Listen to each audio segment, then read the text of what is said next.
Venezuela میں امریکی فوجی کارروائی کے خلاف واشنگٹن سمیت دنیا کے مختلف شہروں میں مظاہرے کیے گئے۔ مظاہرین نے صدر ڈونلڈ ٹرمپ کے وینزویلا کو کنٹرول میں رکھنے کے بیان کی بھی مذمت کی۔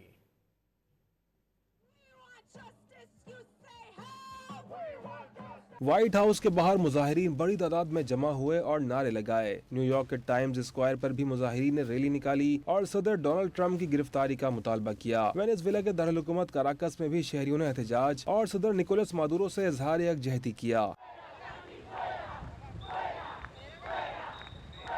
پیرس میں بائیں بازو کے مظاہرین نے وینزویلا پر امریکی حملوں کی مذمت کی اور وینزویلا کے جھنڈے لہرائے۔ نکولس مادورو کی گرفتاری کے خلاف یونان کے دارالحکومت ایتھنز میں ہزاروں افراد نے مارچ کیا۔ اسپین کے شہر بارسلونا میں بھی ہزاروں افراد نے وینزویلا پر امریکی حملے کی مذمت کی۔ روم میں اٹلی کے شہریوں نے امریکی آپریشن کے خلاف احتجاج کیا۔